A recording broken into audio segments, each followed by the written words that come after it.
Welcome to the Give for Grouse podcast, dedicated to giving the ruffed grouse a voice by promoting sound wildlife management, advocating for forest health, and championing all things conservation. Now let's get to the show with Cody Altizer and Eric Long. Welcome back to the Give for Grouse podcast. As mentioned, I am Eric Long. My cohort down in the Commonwealth of Virginia, Mr. Cody Altizer. How's Cody today? Very good, because you called me your cohort. What did I say? Cohort? You said cohort. The word is cohort, but it's cohort. You said cohort. It shows how special. Oh. You've made me feel very special. You've revealed your feelings for me. Yeah. Don't take it personal. No, I'm just an idiot.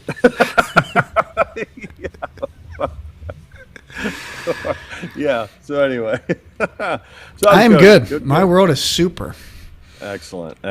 It is currently, I'm looking at the thermometer, is 13 degrees up here in Ohio. It probably won't be when this gets aired, but it's currently cold. The house is cracking. Things are good currently in the state of Ohio. Just cold down here as well. And we've got, I don't know about you guys up there, but it has looked like, and we're about to just get plowed. The sweet, yeah. It is going to be ice and snow, depending on what line. Again, I hate to talk about the weather, especially when this airs, pre-record things. But, stay tuned, right? Stay tuned, get your stuff. A group chat to all the ruffed grouse and get them ready to practice their snow roosting. So get ready, fellas. It's coming. Yeah, you need to go get your milk, bread, and toilet paper, because apparently toilet paper is what you need when hurricanes and floods and everything else happen. So, go to Costco, go to Sam's, and get your TP. Yeah. But, no, we got a special guest today, man. We're rocking. Guest. Before we get started, we're going to do our homework. Our homework is telling people about our stickers. Yes. It's super simple. Leave us a 5-star rating or a review on Apple Podcasts or Spotify. We'll send you a free sticker. I put 20 in the mail today. 20? Really? 20. Wow. And I mean, again, objectively, you can't tell me this isn't a sweet sticker. And people love them. We've gotten tons of messages about how people think they're so cool. So if you want one, I realize that I'm putting it in front of the camera. So only the people who watch this on YouTube, which are like 4 people, are actually getting to see it. Everybody who's listening to it on their phone driving down the road has no idea what I'm talking about. It's a ruffed grouse holding a steel chainsaw. It's pretty sweet. You can get one for free. Just leave us a 5-star rating or review. Screenshot it. Prove to us that you did it. We'll put one in the mail for you. Yeah, it's funny to hear people, they message us, thanks for, the sticker's one of the best, that tell me this is not the best sticker, blah, blah, blah. And it's funny that grown people are like, I got a sticker. We should make a scratch and sniff, so where it smells like like a chainsaw, like 2-cycle. That is a $1 million idea. Yeah, make a scratch and sniff. That's one of my favorite smells too. Oh, that 2-cycle. That during the winter. Burnt. Yeah, that's pretty cool. Yeah. I wish they made a candle of it. Other homework piece before we can get into the good stuff is our billboard campaign is still ongoing. HabitatVA.org.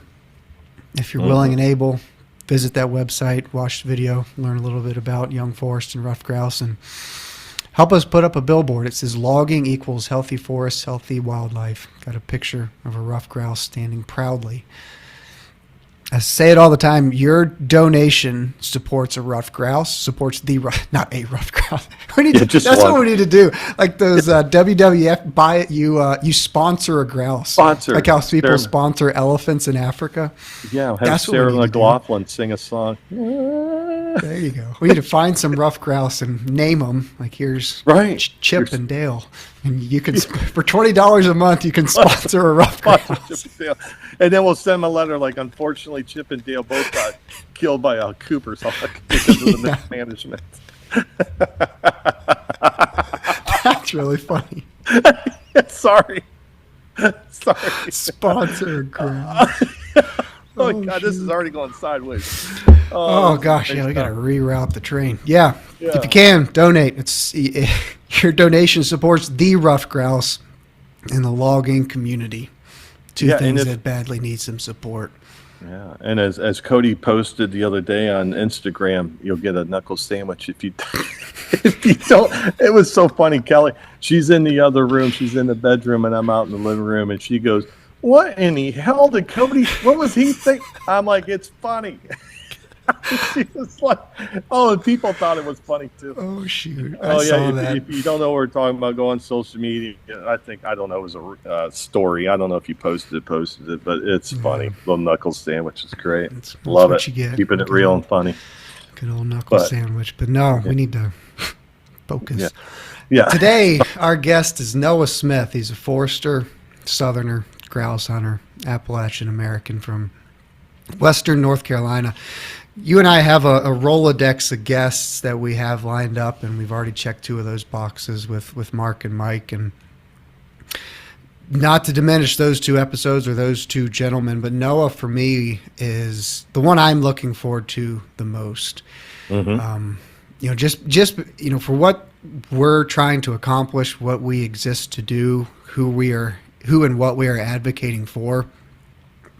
I literally don't know of anybody with more experience and knowledge about it all, about forestry, about logging, about ruffed grouse and ruffed grouse management, about the forest product industry and how they're all tied together. Literally nobody that I know is more experienced than Noah. I'm not super plugged into that world as much as I'd like to be. I'm networking in it, which is weird because that's not in my natural instinct to be outward and to chase people down to talk about things, but trying to learn more about it. And of all the people I know, Noah is the most well versed. So I'm excited to learn from him and talk with him and see what we can come away with. Recording in progress. Alrighty. Mr. Noah Smith, how are you doing this afternoon? Staying warm, I hope. Trying my best, and I hope you all are doing the same. Yeah, I got my stocking cap. I got my hoodie. Eric's bundled. It's cold in Ohio. Bundled up. You're the Ohioan. You're the northerner. You're supposed to be used to and acclimated to this cold. Oh, I'm almost 52. It's 80 degrees, and I'll get chilled. Yeah. Oh yeah. Somebody told me one time you could. There was only so many clothes you could take off. You can always put more clothes on. Yeah, that's right. Oh, we say that quite a bit. Yeah, that's my exactly wife and I, right. we sit there and she's got like 3 blankets on the couch and stuff, and we fight over blankets. So. Well, no, I'm excited to have you on, man. I told Eric this in our introduction, and not to blow smoke up your ear end, but I mean, we're only a half a dozen episodes into this deal, and you're our 3rd guest, but no word of a lie. Of the people that I have lined up as guests, you're who I was most excited to have. Because with what Eric and I are doing, we want to talk to grouse hunters, grouse biologists, foresters, and you kind of check every one of those boxes. You and I have talked on the phone before, and there are a lot of people out there, and I've admired you from afar, just from what you do, what you say. You got the experience to back it up. I think on your social media or something, your bio or whatever says, I may be leaving out a few, but southerner, grouse hunter, Appalachian American forester, all these things. You could be like the mascot for what the Give for Grouse initiative is and who we're trying to represent. So all that to say, I'm excited to pick your brain and learn from you in this episode. Mm-hmm. Absolutely. Well, I hope I don't disappoint you two. You set the bar pretty high. I don't know if I'll be able to fill those shoes or not, but I'll likewise for you two gentlemen, watched you from afar and always good to see other conservationists and what they're up to and what direction you all are taking this program that you've picked up and ran with here. So I'm tickled pink to be here. I appreciate you coming on. Before we get into the meat of it all, tell the world who is Noah Smith, where you're from. I think you're North Carolina. I would love to claim you as a fellow Virginian, but I think you're born and raised in tobacco country, North Carolina. Yeah, I was born in Western North Carolina, where I grew up. I did have a lot of childhood stuff in far Southwest Virginia. The majority of my mother's family lives basically from Marion down to the Tennessee line, so a lot of roots there. But no, I was just across the line there in North Carolina. But that's where I was born and raised. And all those things you stated before are true. I'm a forester, Appalachian American. I guess grouse hunter. On my good days, I claim to be a grouse hunter. On my bad days, I claim to be just a grouse enthusiast. Depends on how the dog work goes. It's a lot easier to grouse hunter's a high bar, but I do my best. And I've got 4 setters and a very understanding wife, and I just do the best I can to get out and enjoy the species and its habitat as often as possible. But I'm self-employed. I practice forestry in Virginia, upper northeast Tennessee, southern West Virginia, and western North Carolina. Excellent. It's funny that you said Appalachian American. In '94, I went out west and fought forest fires in college, and it was funny because you had to be politically correct even back then. And they were calling the Ohio crew a bunch of hillbillies, and I grabbed a marker and I put Appalachian American there you go. on my helmet, and I even have it on my fire helmet at my old fire helmet at work as well. Appalachian American. Yeah, that's funny. Yeah. Mm-hmm. But all traits that I share with you two as well. So I feel like I'm amongst good company here. You betcha. Absolutely. Yep. We were kind of chatting a bit before we went live or whatever, and I should have hit the record button long before I did, because we were getting along pretty good. But like I said, the reason I was most excited to have you on, because you check all those boxes, and part of what this podcast exists to do is to interview biologists, foresters, and educate and inform and advocate about ruffed grouse, and not to diminish any. Like I said, you check all those boxes, but there are some foresters who are just a forester. There are some grouse hunters who are just a grouse hunter. You arguably know the species better and more intimately than most, because you're making management decisions as a forester. You're managing forests for all wildlife, but you understand what it takes to manage large tracts of timber and habitat to meet the species needs. You're also hunting the species that for any species, deer, turkey, quail, grouse, whatever, nobody knows the species better than somebody who hunts them. When you Absolutely. I don't hunt a lot of species, but I'm an enthusiast of all of them. But and I know upland hunting, it's less about the kill than it is anything else. But when you try to, Eric and I talk about it, you don't really truly love something until you're willing to kill it. And then when you take it to that next step, you really connect with it on a much deeper level than most people do. So all that to say, you know the species, their habitat, and that's why I'm excited to have you on, so we can learn from you and you can educate our listeners about ruffed grouse in Appalachia, which, as the three of us know, they're not doing super well, and we know that it kind of starts and ends with it being a habitat issue. Yeah. So absolutely. So one thing, my first question is, in all of your, I guess, travels and experience, marking timber as a forester, hunting grouse in Appalachia, Virginia, North Carolina, West Virginia, Tennessee, I'm curious, and you don't have to give GPS coordinates, but I'm curious where you see the most ruffed grouse, and more specifically, what habitat types. We know they're young forest species, clear cuts, but one thing that we've discussed on here is how different ruffed grouse habitat is in Appalachia. Like when you think of grouse habitat up north, it's a pretty clear visual as to what it is. Down here, we have those laurel thickets, you have oak hickory regen and type of clear cuts. We have more mesic sites and mixed mesophytic type of responses to timber management. So grouse are more adaptable here in Appalachia, I think, than across a lot of their range, because they have to the habitat here is so varied across the landscape. So that is a mouthful to say. When you're out and about, where are you finding the best grouse habitat or the best, grouse abundance in those, different habitat types?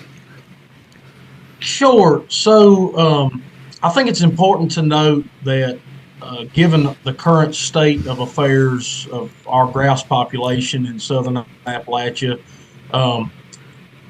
it's doomy and gloomy. But we've actually been here before. There's some accounts, basically from New York to Virginia, from the mid 1850s to the early 1900s, of a general grouse scarcity.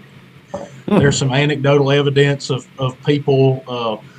There's one that kind of comes to mind, and this is in northern Appalachia. But a man, William Bartram, was traversing New Hampshire and New York and didn't see any grouse, where 3 years prior he saw several instances of grouse. And I may not be getting that exact anecdotal evidence right, but it's the spirit of it's there. And but anyway, so grouse, they shift and they are enigmatic of this specific set of habitat conditions that are in representative of young forest or early seral, early successional habitat types. And there's a couple little niche habitat types within that that I find are oftentimes kind of a central hub. And what I mean by that is there are areas in our region that remain in what I call arrested succession. And so whether that's a rock garden where the soil is so poor that the trees just never mature. There are old fire scalds. One place that comes to mind is an area in western North Carolina called Graveyard Fields. It's a historic mass burned area where it was an old cutover that was burned, and it got down into the mineral soil, and that place has just never really matured out of this arrested succession. But rock outcrops, wet seeps, places with really, really poor soil, you may have a place like that, and even without harvesting, that place will probably always have a bird or two in it if it is, if it's big enough to support, a couple of individuals. And then if you come in beside that area and you make some habitat, so you harvest some timber, or you have a really high intensity canopy killing prescribed fire, and you open up the canopy and you get a bunch of sunlight, you get regeneration, those birds that are in that area of arrested succession can kind of move into that area. And so they may have a stronghold in that one area, and it may even be something as simple as an absolute rhododendron hellscape. But areas where they have that existing cover and then you build new cover beside of it is where I see the most grouse. And in Appalachia, that's commercial timberland, places that have been breathed on heavily by man. In some instances, it is areas of national forests that have had harvesting that are beside some of that arrested succession areas. But the problem is that those areas of arrested succession are not numerous enough to support grouse on a landscape scale, right? So if you have a disease or something like that occur, genetic sharing is not really a great thing because the habitat's so fragmented. But and we're to a point now where that's already occurring, and so the more habitat you can build off of existing habitat is where I see those grouse. Mm-hmm. I love Eric. You got something? No, go ahead. No, I love that answer. No, and that's I didn't know how you would answer that, but I'm glad you answered it that way, because people familiar with where I'm at in Virginia, West Virginia, they can visualize it. Not that I don't think you really have that up where you're at, Eric. It's you and I were on a property, Eric, in last year. It was real scrubby, mountaintop, poor soils, a lot of native shrubs, really scrubby oaks that were probably a hell of a lot older than what they look like. And, you know, I think people can really picture that type of habitat down here. So I'm glad you provided that visual, you know, and I like how you put it. I've heard you say arrested succession before. I read it in one of your, a couple of your social media posts, and I've stolen it. And I think I've said it on this podcast before, but I think that I'm glad you answered it the way you did, because it provides people a visual. And, you know, we talk about ruffed grouse and habitat and commercial timber harvesting and clear cuts. And I think a lot of people understand that, but until you see a visual, or you can get in your mind's eye what that might look like, and you can point to it and say, well, like I said, for grouse habitat up north, you can, in your mind's eye, most people have an idea as to what that looks like. But in Virginia, Western North Carolina, for southern grouse, it looks a little different. But based on what you just described, I think a lot of people born and raised where we're from can say, okay, I can not expect to see grouse there, but that to me is they have a visual of what grouse habitat looks like. Mm-hmm. Sure. And where the issue is, you know, especially, I'll talk about Virginia for a second. You know, Virginia in its innate nature, and I love Virginia. It's where I live now. It's a great place, but by its very nature is fragmented. So we've got the Blue Ridge, the Ridge and Valley, and the Cumberland Plateau, and so if you look at where a lot of our contiguous forest is, it's already fragmented along the Ridge and Valley province. And so, you know, you fragment it further with developments and farming, fescue fields, you know, stuff like that, road systems.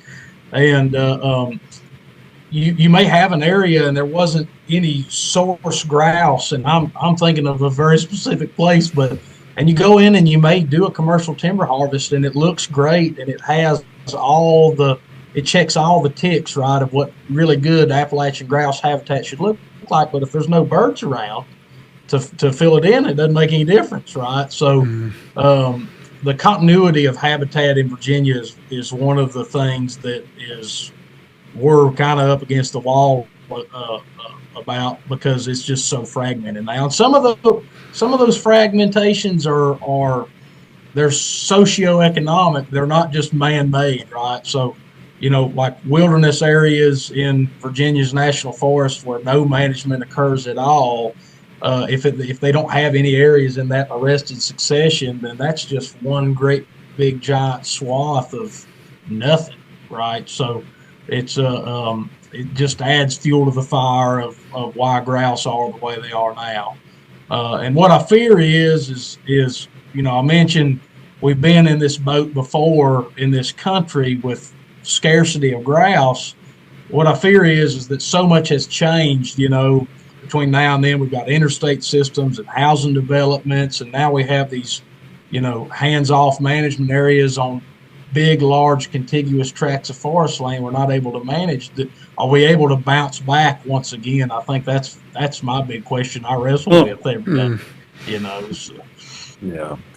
So the areas that you do your work in is mostly in what would you say, North Carolina then, or? No, 90% of my work is Southwest Virginia, upper Northeast Tennessee. Oh, okay. All right.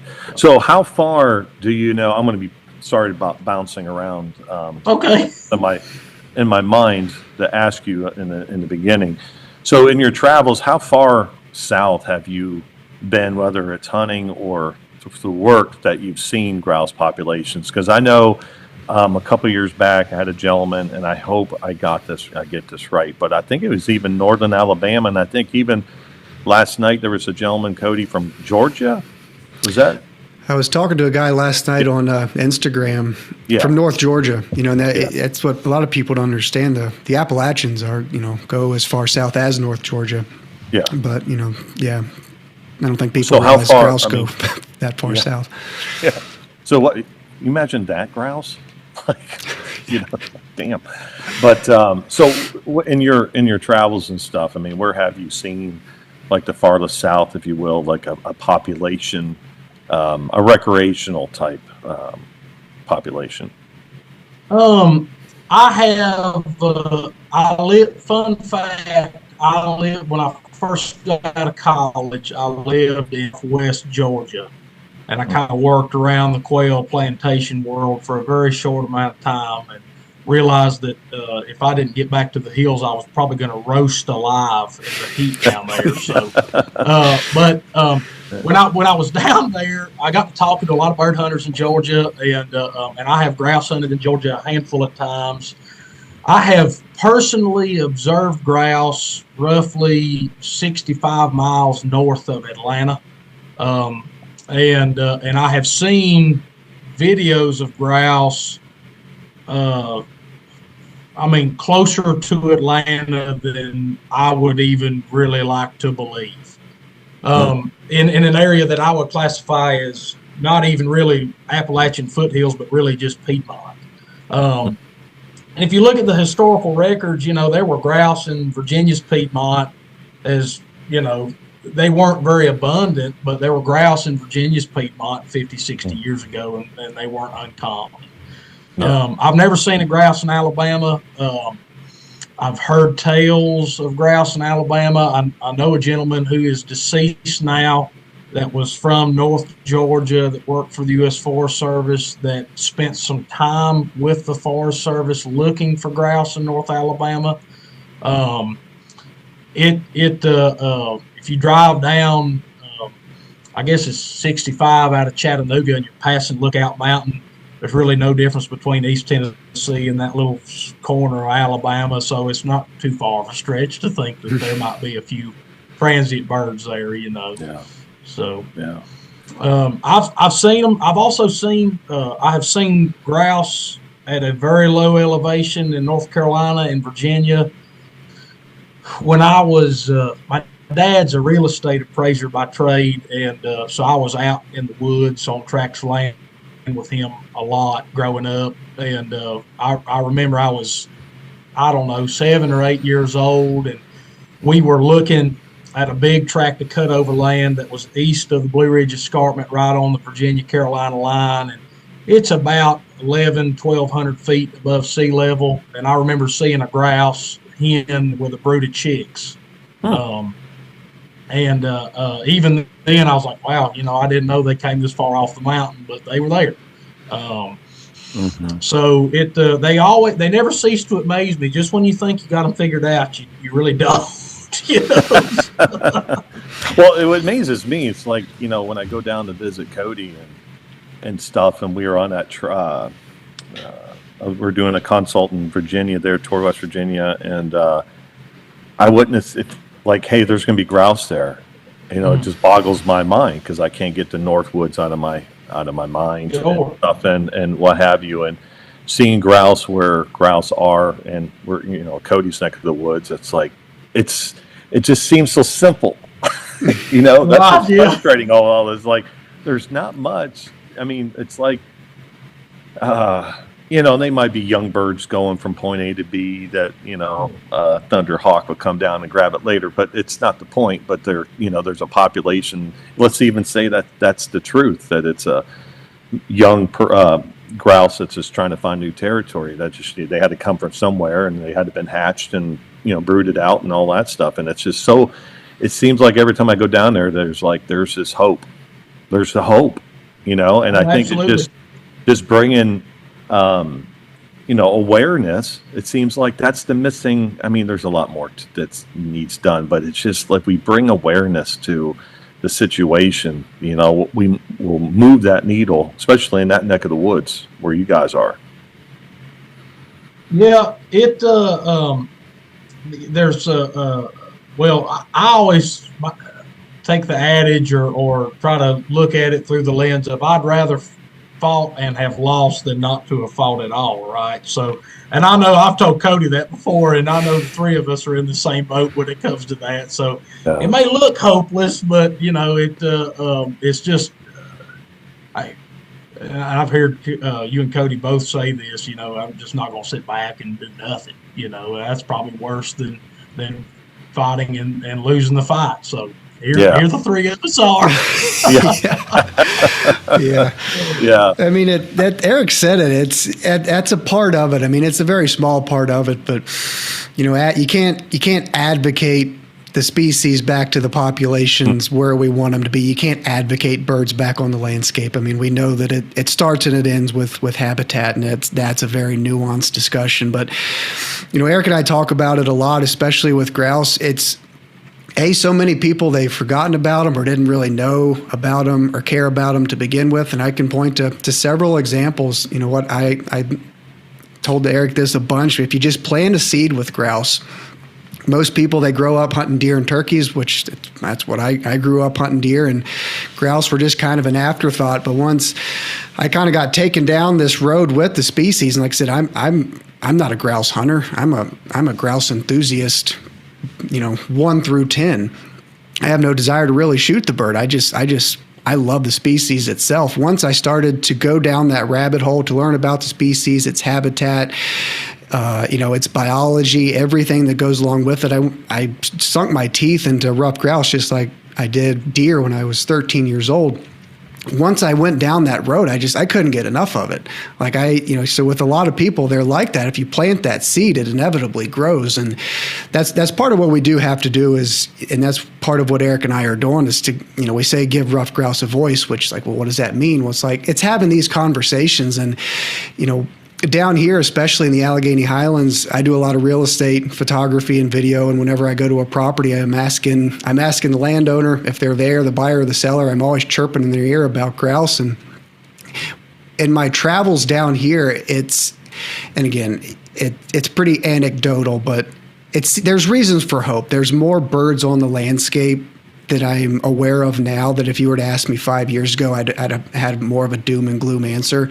The birds travel like deer to good habitat? No, but I think there's more on the landscape than what we realize. And again, the way you said it, I mean, the habitat's fragmented. Realistically, what can we accomplish? Are we going to sail the ship forward, or are we just plugging holes in the boat? We got to be realistic with how we're moving forward. But all that to say, you can't let people forget about them, and having positive conversations and saying, hey, they're on the landscape, they're responding well to types of different types of habitat management. And that's the thing. A lot of the grouse that I see, the grouse that I have on my place, it's not good grouse habitat. Eric's familiar with it. They're holding on, I feel like, by just a thread, which is, speaks to the species adaptability. So when they do have good habitat and all their habitat needs are met, they can do quite well. We just have to give them that habitat. Sure. But so one question to piggyback on that, and you mentioned the arrested succession, and I can visualize that, and I think a lot of people familiar with this area can visualize it as well. But if you were to break that down in terms of a plant community, tree species composition, and obviously its aspect depends on site. But, one thing I've learned from you as far as your social media posts, like I said, grouse in the north, it's kind of aspen. Like, I wish we had the aspen down here. We could hammer it and they eat the aspen buds and we'd be good as gold. If I had to categorize ruffed grouse habitat in Appalachia with two categories, it'd be soft mast and stems. We don't have the consistent food sources like the aspen of in the northern states. So if you could point to native shrubs or to any type of habitat that could help somebody identify grouse habitat in Appalachia, what would that look like? So I kind of break it down into two different kinds of categories with regards to habitat and looking specifically at food sources. And y'all know this, being hunters, if you're deer hunting and you ever get in a spot and you know that there's a buck and he's hanging right around in there, whether it's a gap in a ridge and it's, and there's some good bedding cover adjacent to it, and you just get this feeling and you're like, by gosh, I'm in his bedroom, and there's two kind of habitat types with grouse that I think about. And the one which I would say occurs more frequently in kind of the northern end of the Smoky Mountains, which is this really almost temperate rainforest, very mesic sites, and it's high stem density, north-facing aspects of northern hardwoods transitioning into yellow poplar coves. And when those areas are clear cut, they regenerate quickly, but they have an incredibly high stem density, and more times than not, they have a lot of soft mess like cinquefoil or wild strawberry.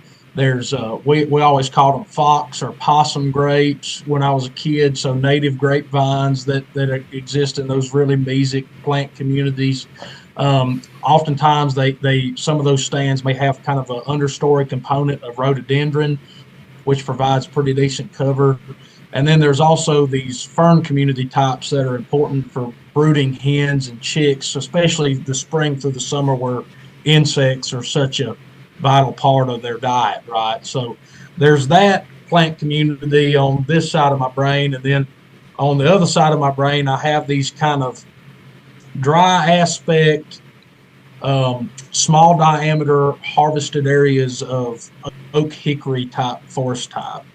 And what I love about those is when you clear cut them, and most of those stumps are 15 to 18 inches in diameter, a lot of them will stump sprout, and you'll get these clumps, right, of high stem density oak stump sprout stuff. And sometimes you'll have this understory of maybe goldenrod or broom sedge or some other, herbaceous growth in the understory. And with that, oftentimes comes clumps of greenbrier or smilax, and that's another really, really grousey spot a lot of times, and for different reasons. And likely, in our area, you'll have within a stone's throw, you'll have both habitat types, right? Mm-hmm. And sometimes, depending on what the food sources are in that area, they'll be on one side of the mountain or the other. And a lot of times it depends on if there's snow on the ground or not. If it comes a big snow and you've got a southwest facing aspect that's kind of stump sprouty oak and has some greenbrier and the sun's hitting it and the snow's, there's little patches of melted ground, a man can go in there and just have a field day seeing grouse, So, and then there's, there's old grown up farms and they're always great, but they're getting fewer and fewer, really. They're more scarce than the grouse themselves in some instances. So, I'm glad to hear you say that about the oak hickory response, because that's the majority of our forest type down here is oak hickory, and it's not as a productive site as like a mixed mesophytic, or there's more mesic sites like you were describing as far as a plant response or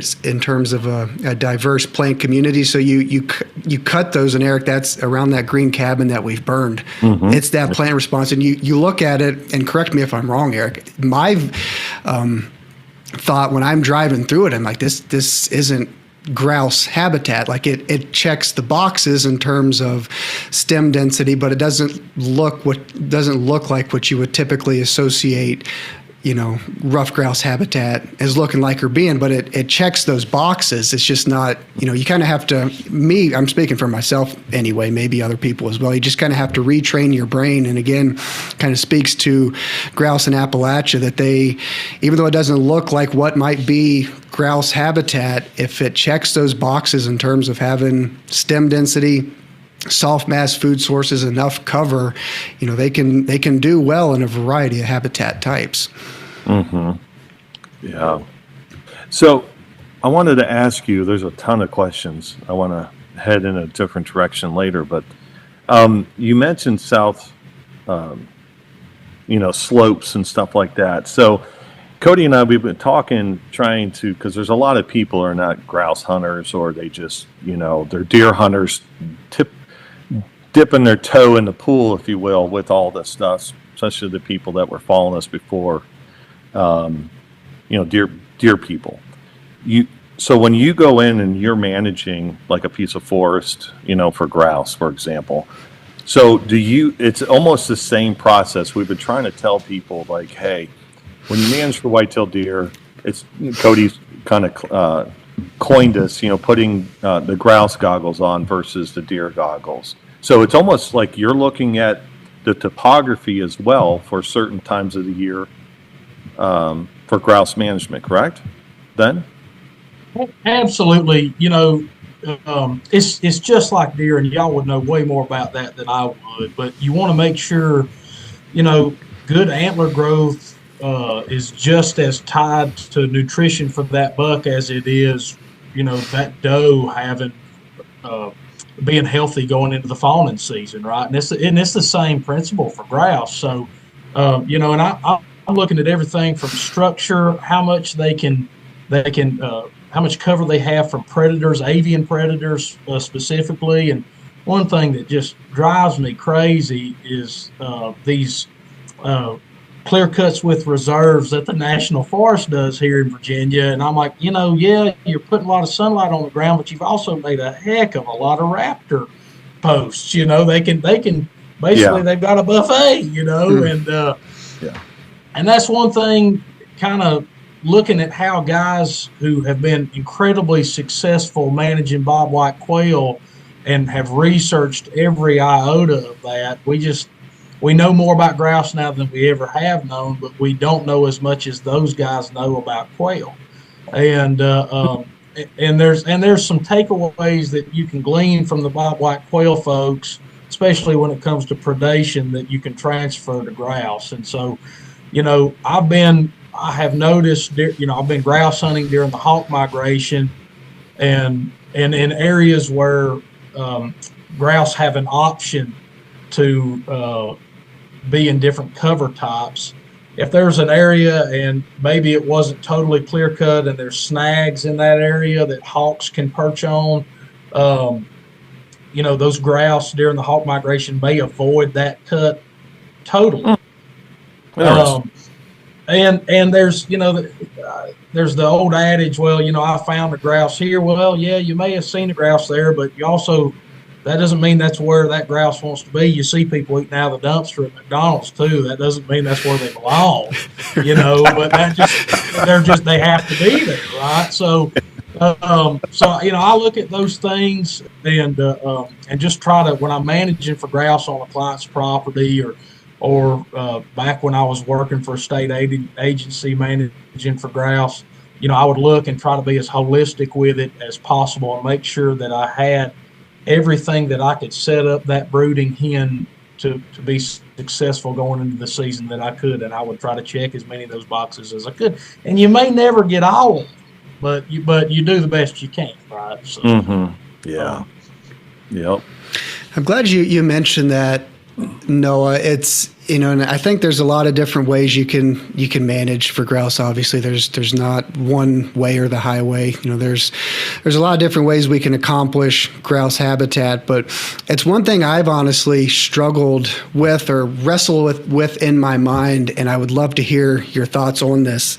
I don't know if I'll get to a question, but hopefully it will segue into you providing your thoughts.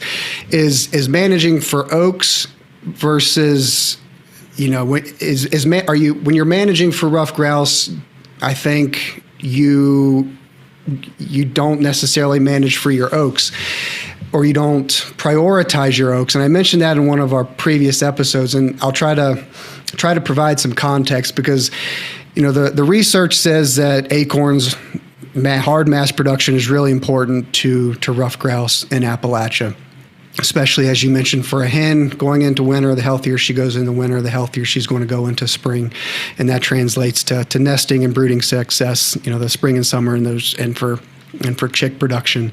But if you're encouraging so many oaks, and like I said, mainly when in those cuts where you're keeping trees, those leaf trees, I think, do you sacrifice mass producers for for more stems, for more soft mass, because or do you leave those trees? Like I said, that's something I struggle with. I'm like, I hear there's this big white, red, and black oak. We know they're mass producers, important food source for all wildlife species, especially for grouse. So, we're providing that hard mass food source fall and winter, but we're also, as you mentioned, providing, those perch sites for raptors. So do we sacrifice some hard mass trees and oaks in terms of, for the good of the species as far as ruffed grouse. That's something I've kind of wrestled with, because the research says, how important acorns are. But when you're doing large scale cuts, like, is it better to leave those trees for that fall and winter food source, or is it better to take them completely off the landscape? Because again, the other side of the coin for oaks in Appalachia, how inconsistent they are. How much can we really count on them to provide a food source? We get so married to oaks, and it's hard to cut them down, even when we know that they're producing acorns. But can they replace that caloric intake with soft mass? Should we prioritize soft mass? Native shrubs and those species, and oaks become secondary when managing for grouse, I guess, is my question. I would love to get your take on that. I mean, it's a six one, half a dozen the other, maybe, but. Well, that's a good question, Cody. Yeah. I'm not sure. Well, let me preface this by saying y'all aren't the only people that question yourself on this. I question myself on this all the time. And what I'm about to tell you, I've got a little bit of data that I can throw at you, but I'll tell you this. If you look at where grouse are incredibly prevalent on this continent right now, there are no oak trees at all. And so it's obvious that they are able to thrive in an acornless environment. Do I think that grouse utilize acorns when they can? Absolutely, I do. I will say this, I don't know, I'm a young man, I haven't killed near as many grouse in Appalachia as the guys that grew up hunting in the 80s, 70s, 80s, 90s. I have never shot an Appalachian grouse with an acorn in its crop, ever. I'm sure they eat them. I've killed grouse that had wild stuff. I've killed grouse that had snakes in their crop. I killed a grouse one time that didn't have anything but rhododendron leaves in its crop. He probably was fixing to starve to death anyways. Probably why I was able to hit it. But seriously, I just never have, and I'm sure they do. I'm sure they eat acorns. I know people that have killed grouse that have acorns in their crops. If you look at the research that Nelson did in Virginia, and I cannot remember when that was published, it's been a long, long time, and they look at fall food preferences for grouse, cinquefoil and greenbrier were much higher, almost probably a time and a half higher than acorns were. And part of that is that hit or miss mast cycle that you were talking about, Cody. And so in my mind, it is a lot easier to manage for soft mass and be successful managing for soft mass and replace the amount of forage pounds per acre that you have with soft mass on the landscape than you can managing for oaks. And you can do it a lot quicker. And so the rotation, the turnaround on manipulation for soft mass is threefold what, acorns would be. And sometimes, you release some trees that you think may be really good mass producers, and they just don't end up panning out. Either they've been suppressed for so long, and that response is just really, really hindered, and that they're just not able to muster up enough to really have a good acorn response. But you can always count on having greenbrier and native shrubs and making sure you have all these stems in that area. That's my personal opinion. So, like I said, I don't really have any data to back that up. A lot of the more recent studies, Appalachia, specifically North Carolina, Tennessee, done during years of really, really high mass, or they were done in years where we basically didn't have any mass because they were done right in the height of our gypsy moth epidemic. And so some of the data, it's my opinion, is kind of skewed. But what I can tell you is you don't have to have acorns to have grouse. I do think they can help, but what that balance point is, where you're saying, by gosh, I need to have this many pounds of acorns per acre, I couldn't tell you. I'm not a biologist, so But I hope that answers your question somewhat. I know I kind of danced around. So.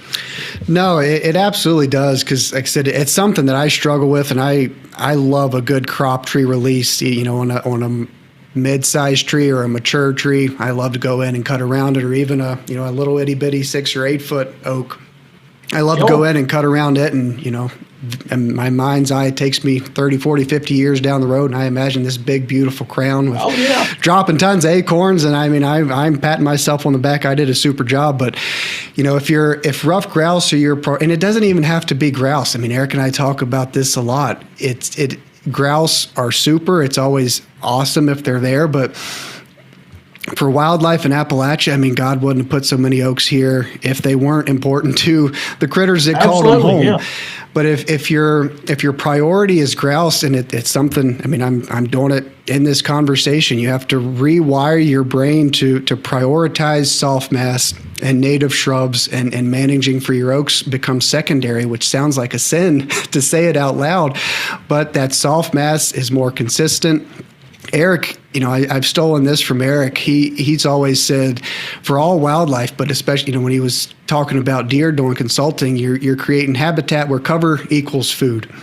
For putting on the deer goggles, people love their switchgrass for deer. Well, that's cover, but it's not food. For an oak is food, but it's not cover.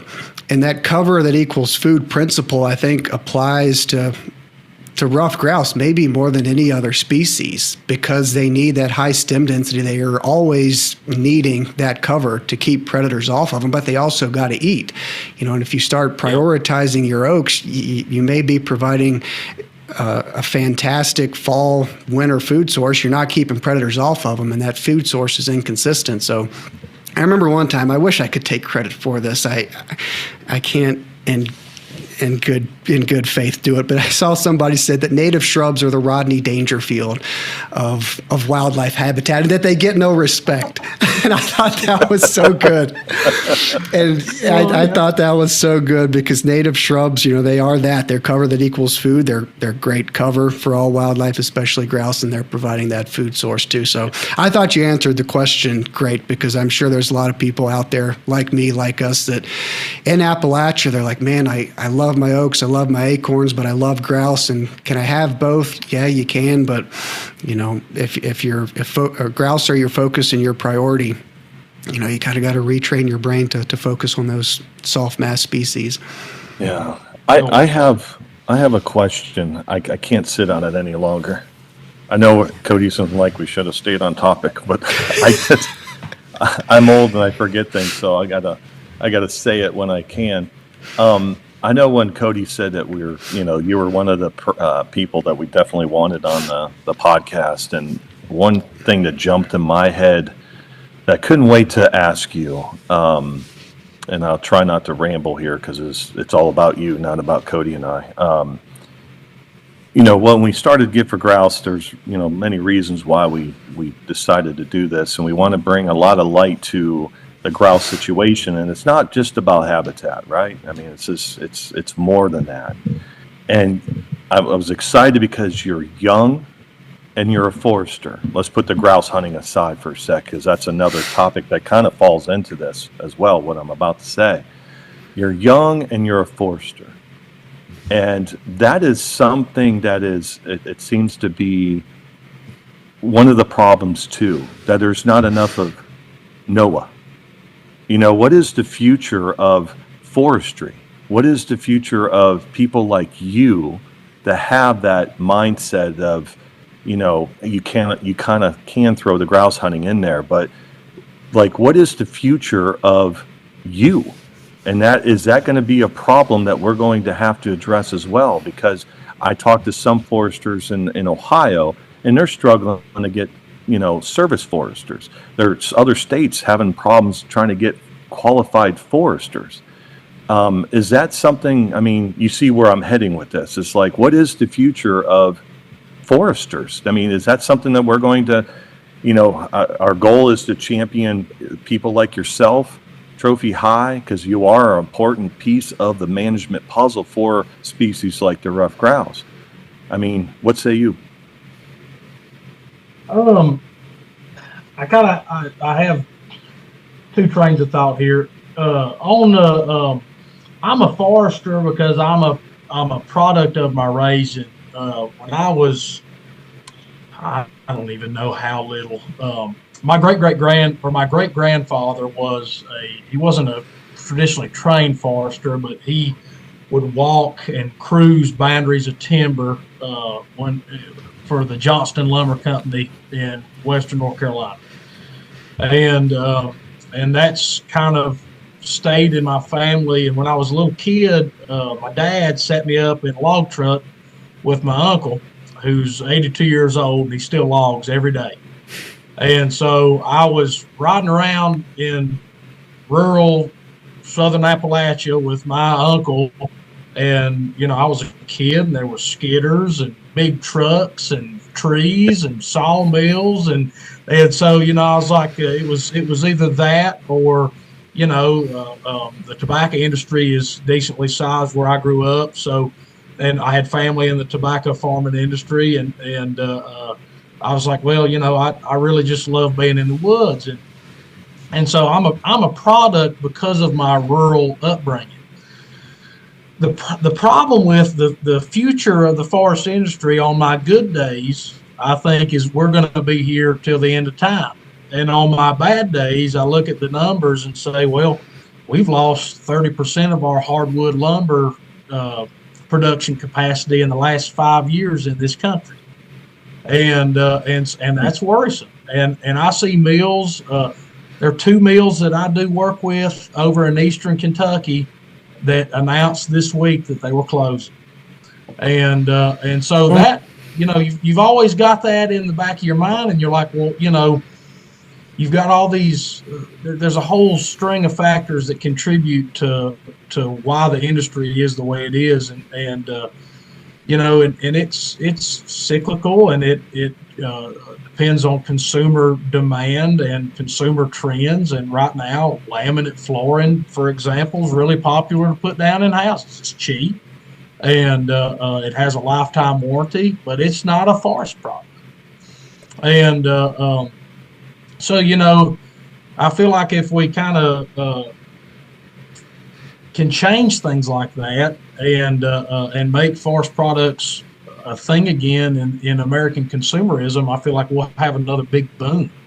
But whether that happens or not, I couldn't tell y'all. It's way above my pay grade, right? Mm-hmm. So, like I said, on my good days, I'm like, well, by gosh, we're not going anywhere. And on my bad days, I'm like, what's my industry going to look like in 5 years? Especially when you've had the last couple of years that the timber industry's had in this region. It's been tough. Mm-hmm. And tying it back to grouse, what I'm really concerned about is, well, not just grouse and wild turkeys, white-tailed deer. Do we even have the capacity anymore in these rural areas to create the amount of habitat that we need to have sustainable populations present on the landscape? That's what worries me, okay?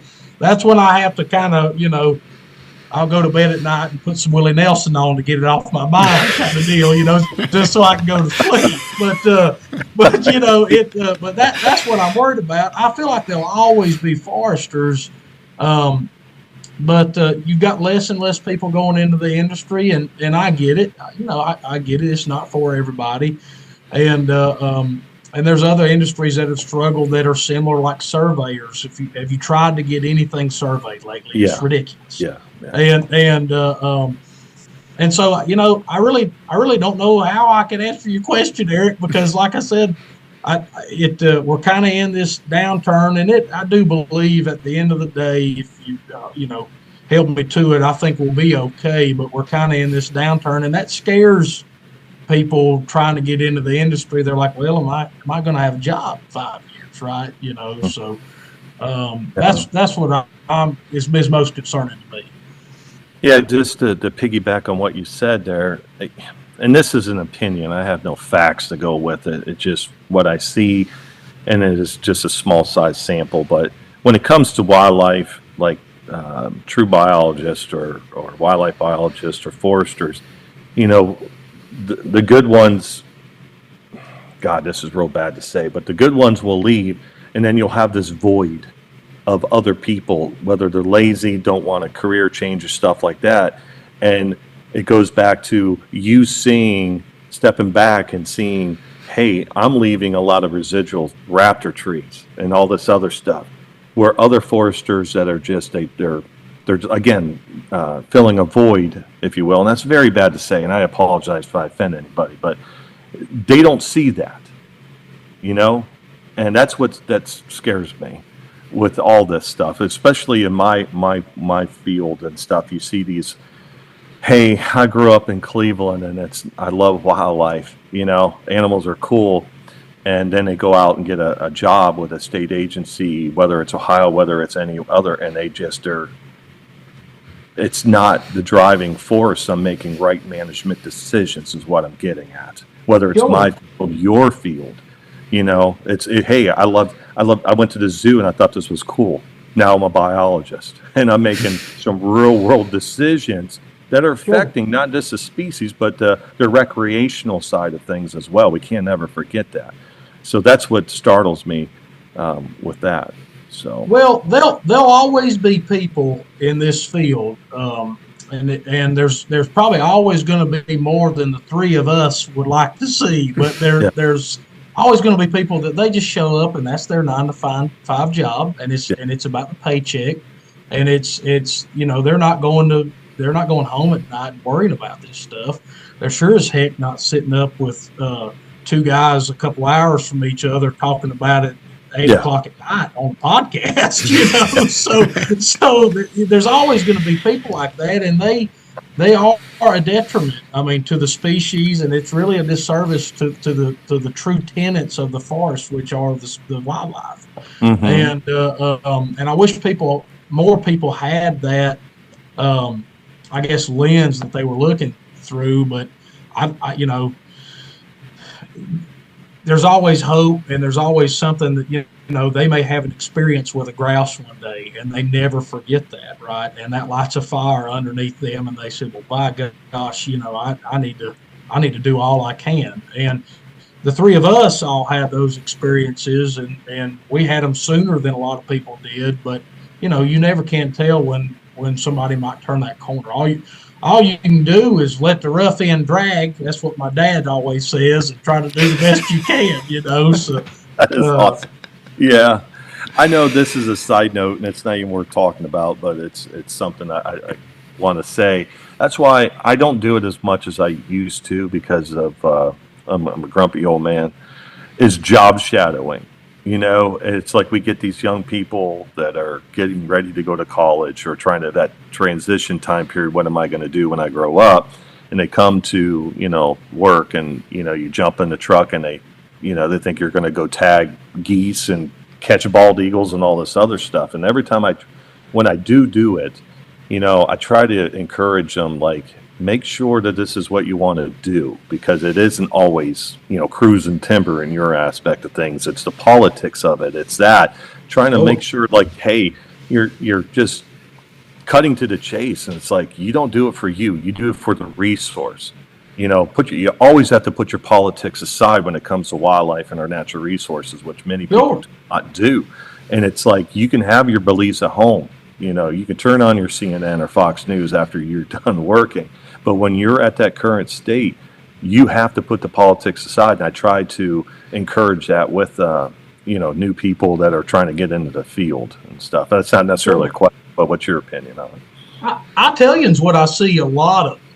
And I see individuals who are passionate about wildlife. And I'll use an example. There was an individual who came to, he got out of school, and he was incredibly passionate about waterfowl, which is awesome. Mm-hmm. But, in our space, there's really not a ton of wildlife specific jobs.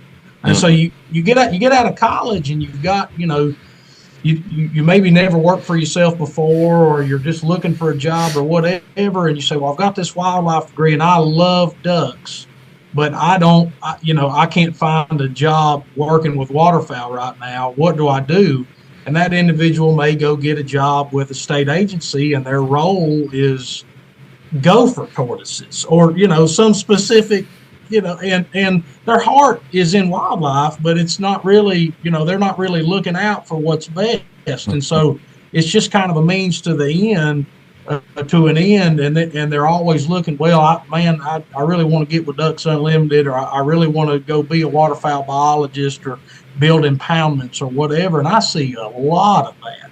A lot of people that, their heart's in wildlife, but they really don't give two rips about a grouse, and that's what I see more of than anything. I feel like they're qualified individuals, but they just they're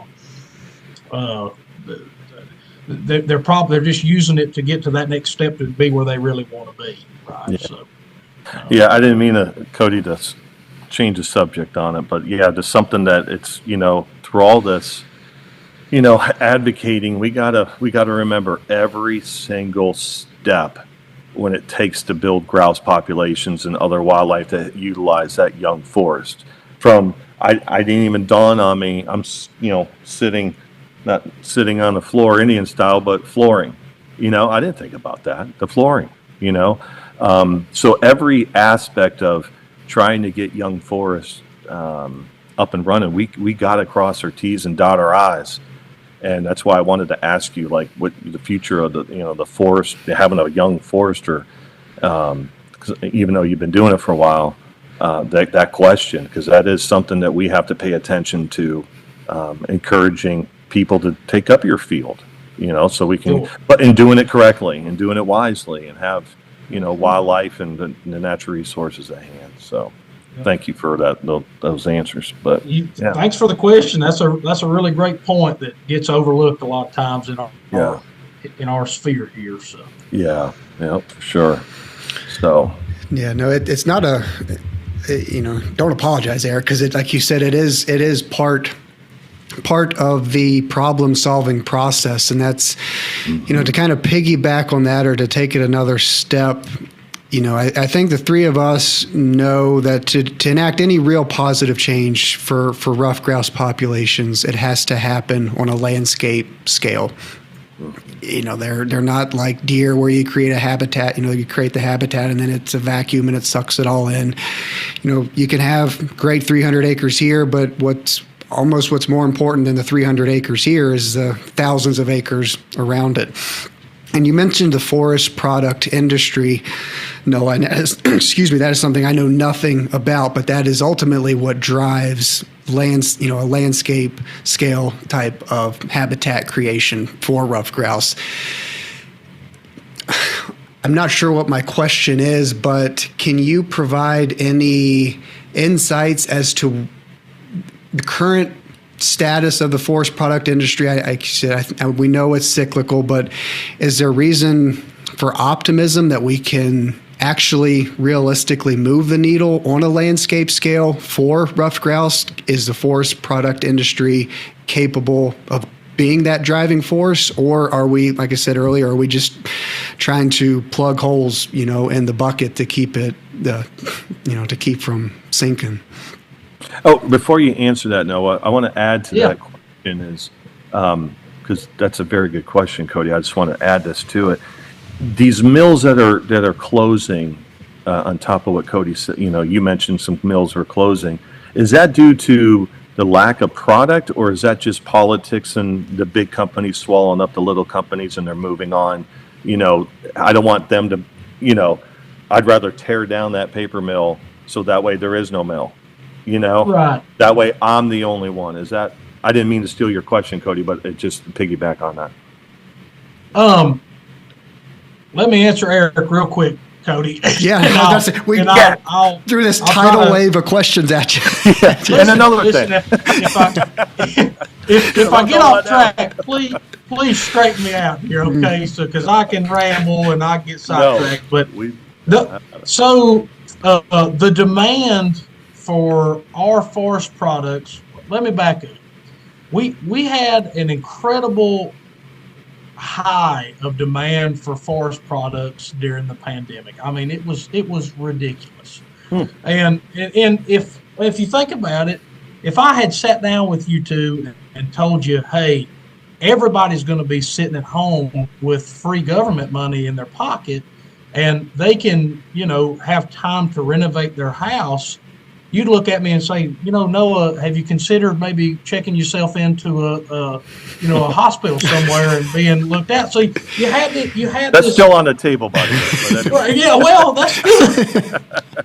So you had this really unique, set of circumstances that really drove the demand for forest products, whether it's crown molding, foot molding, a new pre-hung door for your house, for your room, an addition on your house. We had this incredible demand because everybody was sitting at home with money in their pockets and nothing to do.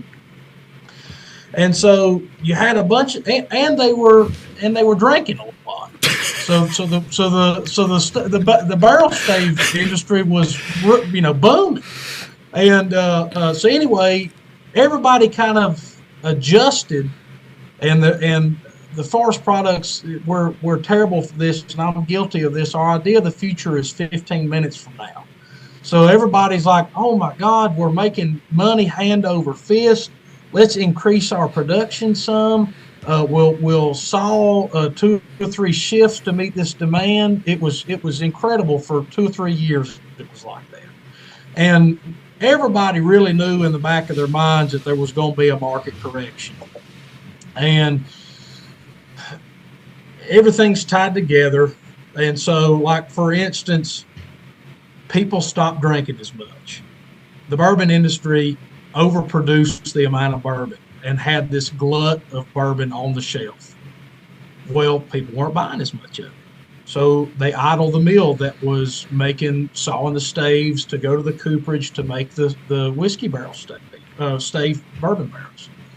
And it's the same thing with crown molding, foot molding, pre-finished interior door products. It's the same thing. And but that demand has slowly tapered off over the last couple of years, and with that and inflation, logging costs have skyrocketed. So you have this vacuum where the input costs are so high and the demand is now so low that they haven't found an equilibrium. And a lot of these mills are struggling because of that. And the mills that have shut down, that are currently and likely will shut down, they're highly leveraged. They borrowed money to do a lot of improvements to their mills.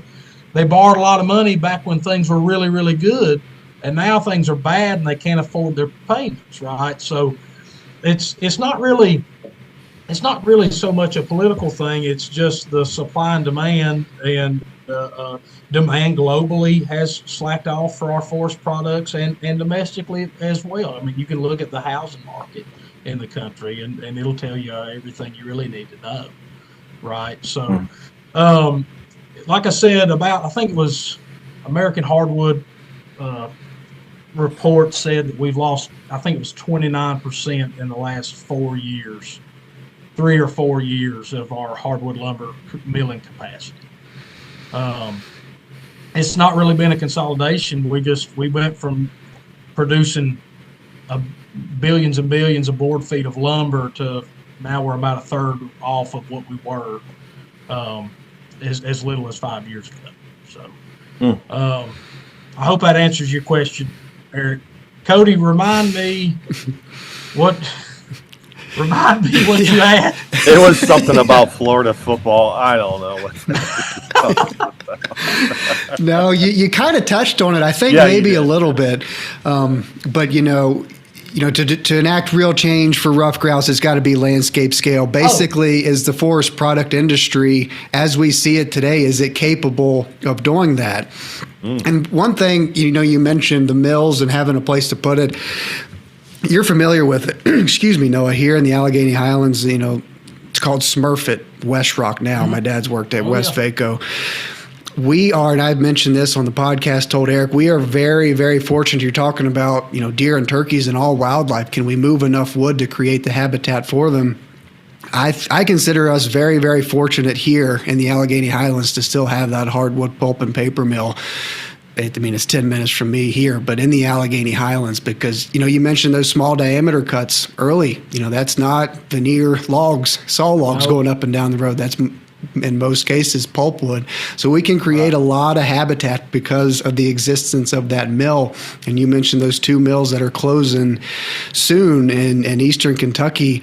Looking through the wildlife lens, that's habitat that's not going to be put on the landscape for wildlife as a result of those mills closing. So 2 sides of the coin. We're fortunate here to have that mill, and we can put habitat on the ground because that mill exists. And that's something I don't think a lot of people realize. When a mill goes under, a lot of people suffer, but a lot of wildlife will suffer as well. And those specialist species, ruffed grouse and quail and the like, they're the first to suffer. But back to the question, is the forest product industry capable of supporting that landscape scale change that we need? It is, but a few things are going to have to change for it to be feasible, right? And one thing that has to change is the way in which we manage and view our large contiguous tracts of public land, which are the greatest opportunity we have for making grouse habitat, right? So in that instance, the national forest. And so we have to have policy change on that end. And then we have to have the demand for it on the other end. And so, we can do that, and it really would not take a whole awful lot to do it. A couple pieces of legislation would totally change the dynamic that we have currently. For example, one thing, talking about flooring. A lot of laminate flooring, it's non-renewable. It's petroleum-based. It doesn't. It's not carbon neutral like the forest products industry is, and a lot of it is not made here. A lot of it's made overseas. And if we were to pass a piece of legislation that says, hey, we're going to give new home builders a tax credit if they put American forest products in their homes, it would, to level the playing field, that'd make all the difference in the world. That's just one example, right? And then on the other side, the forest policy side, us further fragmenting our forests by our own human desires of I don't want to see this area cut, or I'm okay cutting here but not here. That's got to cease. Science has to be the only deciding factor when it comes to managing our forests. Just like Eric was saying, you got to leave your bias at the house and just do what the science tells you. And right now, the science says we are growing more timber volume in this country than we are harvesting in a year, meaning we're not even capturing mortality. And that's been the case for a long, long time, right? So anyway, and I've talked about this till I'm blue in the face. Nothing ever changes, and so and part of that rests. I mean, I'm a citizen, and I can only do so much, but it's going to take a movement like you all are working on to accomplish some of this stuff. And so it is feasible, yes, but some things are going to have to change. I think right off the top of my head, I remember, and a lot of my college buddies worked for this outfit, but there was one of the largest hardwood lumber producers on the East Coast in West Virginia shut down 7 of their sawmills in 1 week. Oh my God! Repeat that again. I'm taking notes here, so I'm sorry. There was a large forest products company in West Virginia. Had been around for a long time, and they decided that their operations were no longer sustainable. They produced roughly 250 million board feet a year. So that's, if you want to just kind of use round numbers, that's about 20,000 acres of harvest a year. 20,000 acres a year. Yeah, is what that company, those 7 mills would use. They're no longer around, and so that and it's not like they just traded hands or somebody bought. There's a couple small mills that are still operating that are remnants of that company that are owned by new ownership. But the majority of that consumer of logs and forest products is just gone. It's just disappeared. That market share is gone. That's part of that 30% that we've lost. And so, it's all the commercial side of grouse management is that in and of itself. It's commercial, and it depends on demand. And so we're going to have some increased demand for things to change. So what I'm hearing from you is that we need another COVID outbreak. Gypsy moths need to come back, and oak wilt needs to step it up a little bit. Is that what you're saying? I don't know if I'd go for another round of COVID. I think we have you quoted on that. Go ahead. No, but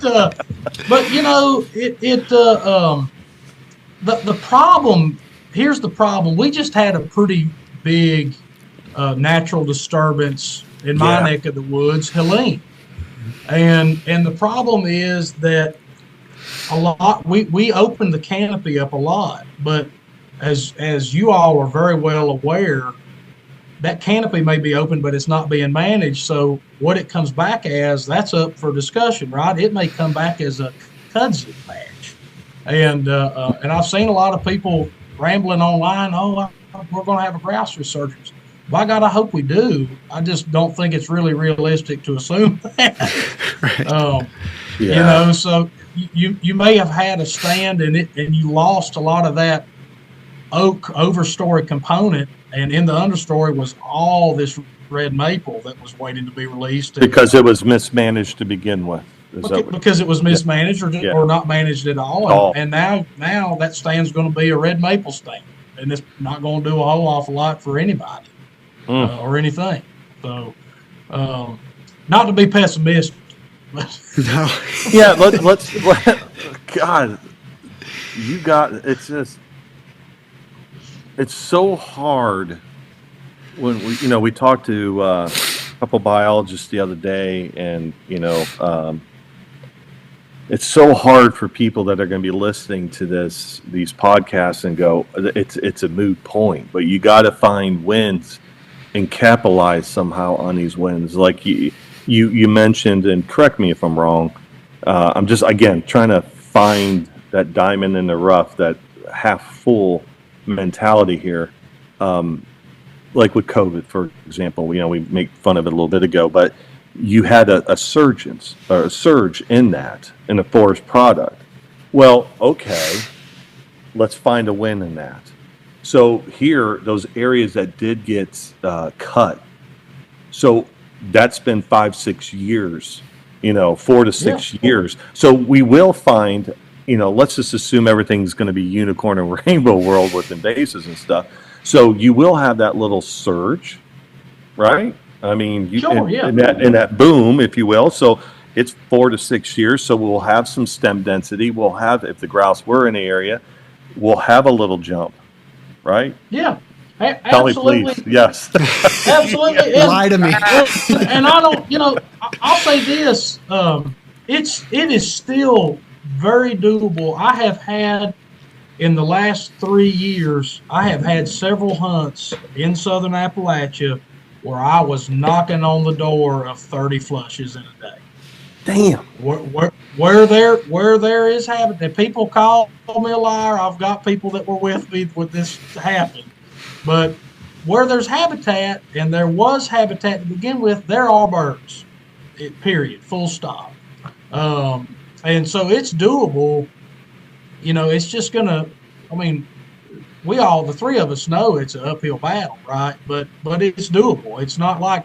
You don't see anybody throwing in the towel saying, well, by gosh, there's just nothing we can do. Most people, including the biologists that you all talk to, they seem to think that they can help things. It's just a matter of how do we get there, right? What means of transportation do we get to this point? And like I said, it wouldn't take much. A couple pieces of legislation would make all the difference in the world. And if you all get big enough and you want to spend a big 6-figure salary on lobbyists for us, that'd be great. One day. Just keep that in mind. Go ahead and cut that check for him today. Well, yeah, I got the checkbook right here. Get the checkbook out. Yep. Not me. You need to get somebody that's comfortable around politicians. Yeah. I'm glad. But that's what it's going to take. That's what it's going to take. You know? Yeah, I'm glad you said it was doable. I mean, and you said it where there's habitat, there are birds. It's weird. I told Eric one time where they show up, they're almost like locusts. They come up out of the ground when the conditions are right. I mean, that's not the case, obviously. You know, the whole build it and they will come. It doesn't necessarily apply to grouse, but the species itself, I think, is more resilient than what we give it credit for. But you know, you said it's doable. You know, I think the three of us know that. Everybody within our circle, we are aware of that fact. But you mentioned, Noah, that, you know, a lot of people, they have their biases towards clear cutting, towards logging, towards timber cutting, whatever, which I will die on the hill that it is a very selfish point of view to be against it for whatever reason. You're entitled to that opinion. You're entitled to that point of view. But if you peel back enough layers of that onion, the reason why they don't like it is because it makes them uncomfortable. And the fact that it makes them uncomfortable while wildlife suffers, while rural economies and communities suffer, is a selfish standpoint and point of view. So my question to you is, what would your message be to the general public to get them more on, you know, because like you said, they don't like to see it here, but they're okay with it there. But that's not how we can enact real change. What would your message be to the general public to say, hey, not even for grouse, not even for wildlife, but for healthy forests, for healthy ecosystems? How would you communicate that to somebody who is adamantly opposed to what we're trying to communicate and to what you do on a day-to-day basis in your livelihood? Sure. The first thing I would say is I am sorry, because this is the situation that we are in now rests solely at the feet of people in our industry and in rural America. And I am as guilty of it as anybody. And what I mean by that is we do an incredibly poor job of communicating to outsiders in general, not even just regarding forest management, right? But it's so easy for me to hear somebody who is obviously has an urban upbringing and didn't grow up the way I did, and for me to hear them making an assumption, and for me to say, well, just throw my hands up and say, well, I'm never going to change their mind, and then I'll just keep my mouth shut and go about my business. And it's not just me that has done that. We've done that as an industry. We basically said, we'll tackle this problem later. We're just going to keep working. Like I said, our idea of the future is 15 minutes. You know, when's the next truck going to show up with saw logs? That's basically, that's it. And so it's totally our fault. I would say I am sorry that we have done such a poor job communicating to our neighbors, because that's what they are. They're our neighbors, what we do and how we live in rural America. And hopefully, if one person hears this podcast and they grew up in a suburb somewhere and they say, man, they'll see the three of our passions. They say, well, at the end of the day, their intentions are in the right place. Their hearts are in the right place, and they want what's best for this wildlife species. And when you believe that somebody has the right intentions, you can grant that individual a lot of grace in how you interpret their opinion. And if you have that opening in the conversation, then you can change somebody's mind and give them your opinion. And if you tell them your why you're doing something, why you're doing that, it opens up even more doors, opens up even more grace. And so that's what we've got to do. I'm probably not the one to do it because you'd have to close caption me like we were talking before. There's some words I there just shook my head and went, yeah, I have to ask there, Cody. there are people out there who are much more effective communicators than myself that this is what their God-given gift is. And we've just gotta find out how to get that message out there, because after all, it's our fault. People are not connected. They go home to their house that's made of wood that came from the mill that my great granddaddy worked in. They don't know where it came from, and that's our fault. It's not theirs. Mm. We shouldn't expect them to just know that. It's up to us to change the narrative, right? So that's my opinion. I'll get off my soapbox. No, man, we just became best friends with that pitch, Cody. We got to remember that this segment of the thing. That was. I mean, don't sell yourself short, man. No, I mean, if you were to ask me to send somebody to the front line to communicate that message, you are as an effective of a communicator as we could ever hope for, because you're the person out there doing it, living and breathing it. Like Eric and I, we're just the sounding board. That message, and I appreciate it, says a lot that you're willing to take accountability for it. Maybe not personally, but as an industry, that says a lot right there. Step one. No, but go ahead. It's personal. I don't go to Washington D.C. because there's no barbecue there. So it is kind of a personal thing. So you just kind of gotta. It's my fault as much as anybody's, right? So, yeah. Jesus Christ. Where do you go from that? That's awesome. No, I couldn't agree more with Cody, man. I mean, I want you to be the spokesman after that. I really do. Yeah. And it just, I just wrote down notes because I got that seminar coming up, and it's going to be a motivating thing, but I put blame yourself too. You cannot look in the mirror and go, why is everybody doing this, when it's like, hey, and that's the problem with so much of stuff. It is habitat, right? That's the leading factor in the Ruffed Grouse situation, or our young forest. Let's take grouse out of it, our young forest and the wildlife to call it home. Twofold there. If Cody and I have always said prior to putting a billboard up, where is our billboard? Hence, hey, let's put a billboard up and start promoting this. Right. We are the best we are the leaders in conservation. People like yourself, Cody and I, and others that do the same thing like we're doing. But we don't tell our story. We don't share our story. And why that is, because it is easier when someone's sitting there ranting and raving about cutting a tree and all this stuff. It's so easy just to be the turtle, man. Put your head in that shell and just go, because I feel like anything I say, it's just going to bounce off and they're going to get louder. I don't need loud today. I'm stressed out because of X, Y, and Z.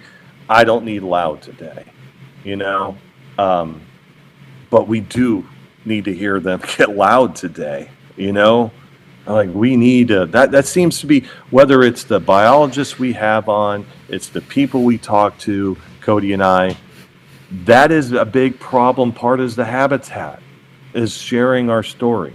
It's like, I've never been a part of, and I don't mean to rant here or go on, but it's in my whole wildlife career, 30 plus years.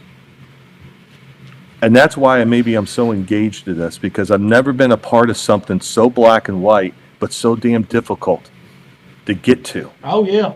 And maybe that is what is driving me. Maybe that's what's driving Cody. We all have a different drive. But it's challenging, and it's so frustrating, because there are days where it's like, Cody, what are we doing? We just had this guy on. I mean, it is. Why are we wasting our time? Maybe God does it like, hey, let's move on. The passenger pigeon, next thing will be the Ruffed Grouse. Maybe this is what's supposed to happen, and we're trying to stop it. And there's There's days that I feel that way. Like, this is a moot point. We're wasting our time. Let's go back to something easy like squirrels. How about the squirrel management in your area? You know, let's talk about squirrels. No one talks about squirrels. Let's talk about squirrels. No, it's just, again, there's no question there. It's just more ranting. It's just, man, it's so black and white, and yet it's so far away. The goal, the prize, you know, man. Yeah. But don't be discouraged. Like I said, it's easy to get to that point, and it's easy to look at somebody who disagrees with what the three of us would agree with and say, well, it's not worth me even going out on a limb and talking to that person, because they could never understand the area in which I live, my profession, my industry, and it's a little bit hurtful when you hear stuff like that, right? I mean, you want to take pride in the kind of work that you do.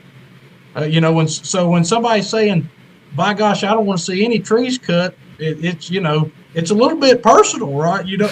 That's what you bet your life around, and what you've that's your life's work and your career. It's what you went to school for, and it's difficult to make a connection with somebody when you feel that way.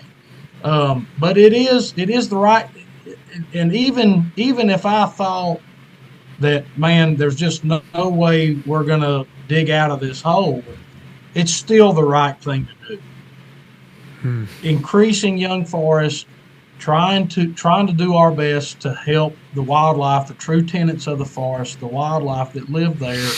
It's still just the right thing to do, period. And so, it can be hopeless, but like I said, we've been here before. In the 1800s, Wisconsin canceled their grouse season because they had no more grouse. And thankfully we're not there here yet. So if they can bounce back and be one of the top states in the U.S. to hunt grouse in now, we can too. And so that's how you got to look at things, because if you don't, man, you'll get all the way back to Willie's first album when he didn't even have a beard, and he's like on the Porter Wagner show, You'll spend your entire night, just going through all of his albums trying to soothe your soul. They need to put you in a glass case, brother. I tell you what, it's just I don't know if I want to grouse hunt with you, because I'll just be laughing, and I don't know if we get anything accomplished. Serious when I bird hunt. Yeah, I run my mouth a lot, but I'm serious when I bird hunt. Oh, I love to hear myself talk, so we'll get along just fine. We just be fighting each other if we had a funny quote or something. Yeah, and I keep looking at that bird behind you, and that should be your priority number one and my priority number one. I think once Mr. Cody gets a shotgun in his hand and sees a dog over a point, or pointing a bird, is what I'm trying to say. I think his passion, not that he doesn't, because it actually sometimes surpasses mine. It'll all just like, look out, world, because Mr. Cody is just going to explode here. He has to do it. We got to figure out a way to get this done. He always says, I'm not a grouse hunter. It's like, well, we're changing that, brother. We're changing that, man. It's funny you mentioned that, because I looked, and I thought about this earlier today. You look and see how passionate Cody is now. Yes. And then, if he stands up on a ridge in the Allegheny Highlands and sees a setter point a grouse and him knock it down, and big picturesque Allegheny front, clouds over the mountain, and everything. Yeah. I don't know if we're going to want to be around him. I'm serious, right? I've said that. No, that's the thing. Let's pretend he's not even here. Okay, so let's. Yeah. Thank you. Finally. No. No. It may be too much to handle. I'm serious, right? It's just like, Cody said it, and both of you said it somewhat earlier. I don't know if we were recording or not. I can't remember. It's been a while here, but it's if you don't pursue it, I've said this, and it comes off hillbilly-ish. It really does, or not professional. It's not even that. It's not professional. But if you don't pursue it, you can't manage it. It's just because you're missing that one little thing. And Cody knows that is when it comes to white-tailed deer.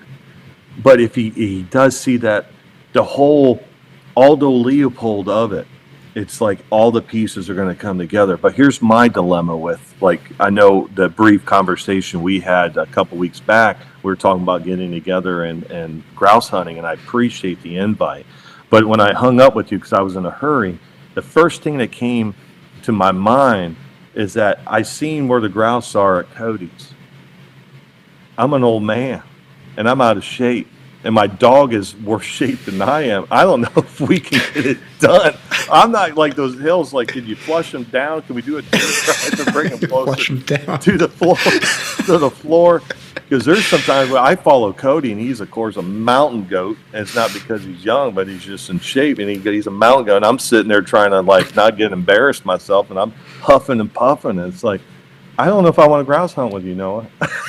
I can tell you what we can do, Eric, is we can just set Cody off with a dog and just let him. We'll sit in the road and just let him go up and do his thing. There you Touch go. him up, Cody. Hunt him up. We'll put a bell on him. That's right. There you go. We'll put a bell on Cody. Yeah. I'll put a shot collar on. If I get a little side eye, I'll fry him. I'll fry his. Yeah. If you listen, Cody, if you bust one now and you don't point it, Eric's going to hit you with that Appalachian power. Oh, shoot, yeah. We'll get him broke, won't we, Eric? Oh yeah, we'll get him. But no, I can't. We gotta like this coming 26th season. We gotta make it happen. I'll bring my McDonald's fry eating dog down, and we'll try. I'll do my best to keep up and stuff. But we got to take advantage of this situation and spend some quality time and chewing the fat and trying to solve the world's problems. I do know that we'll get that done at least. But, yeah. No, y'all put. I'd love to shoot one. Don't get me wrong. I don't know what it is. The southern grouse, and I mean even the northern ones. I mean, I think it applies. I say it applies to our women too. Everything looks better in the South. Grouse, women, everything. The sun, everything. But that bird behind you, our southern grouse. There's just something about them. I think it's that chestnut color to them.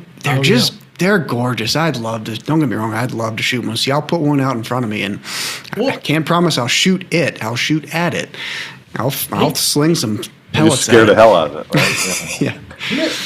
Here's what you need to think about, Cody. I know you say you might feel bad shooting one, but if you look at their lifespan, it's gonna die anyhow. They're gonna die. I mean, it's gonna get killed if you're not shooting that bird.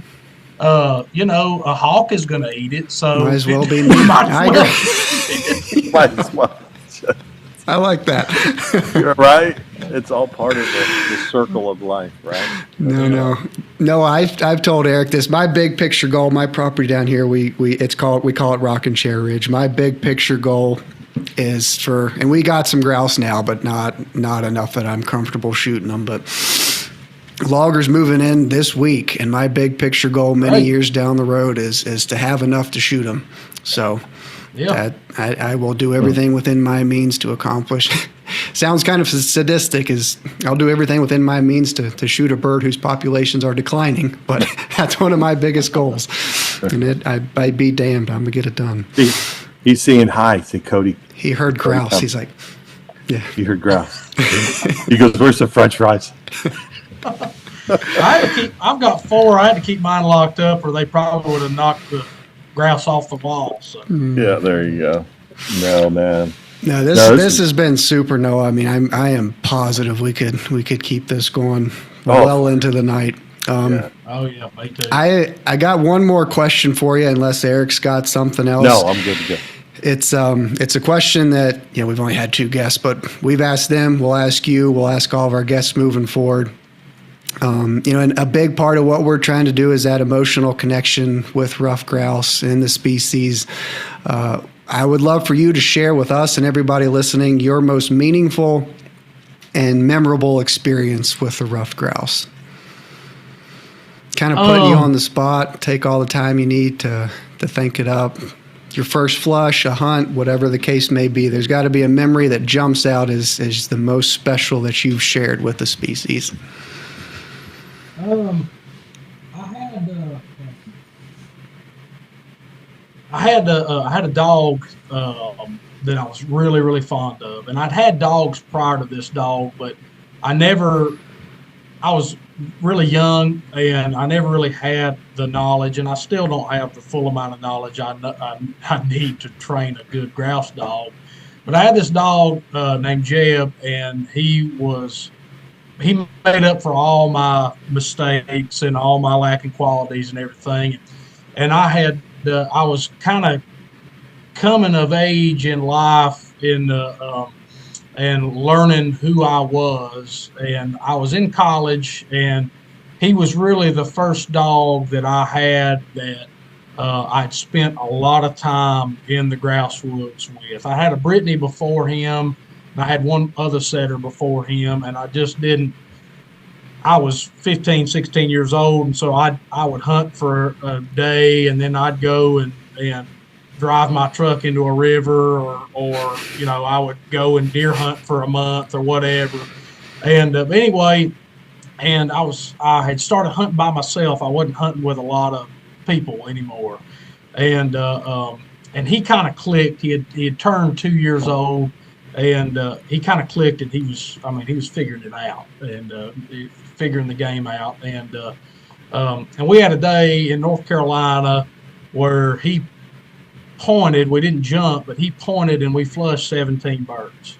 And I killed a limit over him, and which in North Carolina is 3 birds. And it was a really long walk, and it was pretty high elevation, and you could see the entire valley below me. And I just kind of, after I shot my final bird, I was like, I still got 2 miles from my truck.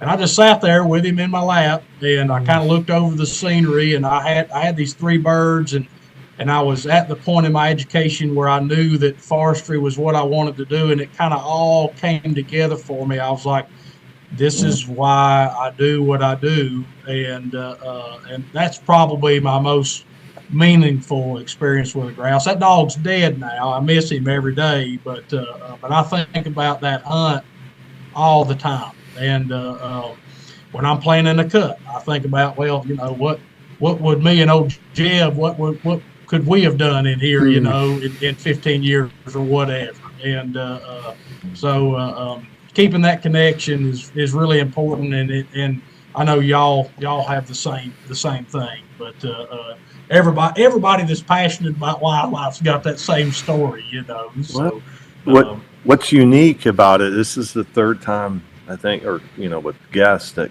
Cody asked that question, and everyone's been different, right, Cody? Yeah.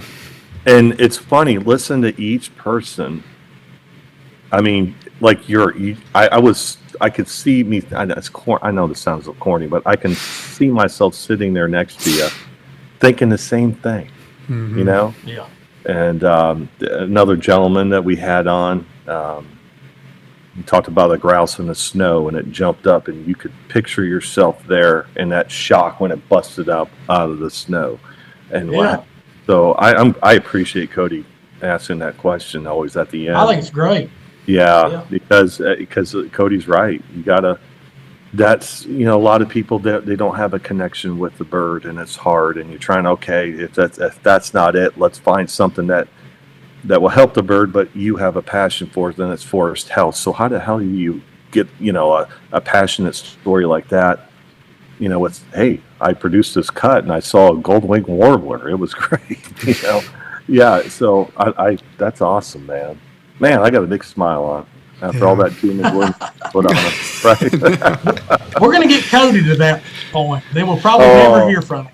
Oh, golly. I tell you, nothing would make, I like you guys. You guys would hear from me, but nothing would make me happier than to disappear on Rockin' Chair Ridge with we'll get him a setter. Properties full of grouse and a good dog, and you'd never see me again. Man. That's all I need. A grouse to hear drum in the spring, a deer to chase during the fall, and a dog to keep me company in between. Yeah. I'm going to ask one thing from you. If just please make sure your dog at least has a tail. Please, for the love of all things holy, do not buy one of these tailless freak shows. Just please, just do yourself a favor. It cut a lot of growing pains out if you get a dog that has a tail. It's just going to help you out. That's funny because I tell you what, it's a quick story. I had a friend from high school, and he's currently dating my sister. And long story short, I convinced him to get, I sold it enough where like, we could start hunting together again and stuff like that, like we did in high school. And he's like, he bought in, let's get a dog. And I told him, goal here is to get a setter, and we're going to take our time and we're going to do our homework. Yep. 3 days later, he goes, dude, I bought a dog. I'm like, what? He goes, I bought a Griff. And I'm like, what the hell are you doing? What are you doing to me? Yeah. Oh my gosh. Yeah. Yeah. Well, that's all. I'm just going to end on that note. If you do one thing, that's the only thing you have to do. Oh yeah. I got it written down. Yeah. I don't know. I mean, you guys know my pup, she crossed the Rainbow Bridge here recently, so I'm the type of guy, it'll be a spell before I get a new one. And Australian Shepherds are near and dear to my heart, but man, being around Eric and Waylon and watching from afar, I have a feeling it's in my future. Is my next dog? I don't know, but before I'm 6 feet under, I imagine I'll have one of my own. Yeah. Yep, for sure. So, well, thank you, Noah. You again, like I said, man. We just became best friends after all this, and no, you're going to be very important to our mission. I think, right, Cody? I mean, man, for a young man to have the passion and education that you do is priceless, and you're going to be a part of the Gift for Grouse, whether you like it or not, and. So thank you for your time. Thank you for your knowledge today. So thank both of you. I mean, everything you're doing, you're on the right track, 100%. And anything I can do to be a help, however small, is I'm here for it. So, I hope I can just watch you all grow and say, by gosh, I know those two guys, they're good as gold, and Cody's got a nice dog with a tail. And that's what I hope I can. That's what I hope I can say a couple years. Yeah, Noah's like, hell with the grouse. Cody just got to get a dog. Get a dog with a tail. Yeah. Well, good deal, Noah. We appreciate it, man. Yeah, this was super. Thanks again. Yeah, you betcha. What do you say about Noah Smith, Cody? I mean, I needed that. That, man. I mean, Mark Wiley, Mike Dye, they were two really great guests. Learned so much about the grouse and state agencies, how their perspective on it and stuff. But man, I needed that. I mean, such a great guy, full of knowledge, of passion. I mean, after listening to that, even the doom and gloom stuff, let's just call it what it is, there was still passion. Like, I'm not giving up. And that is so refreshing to hear,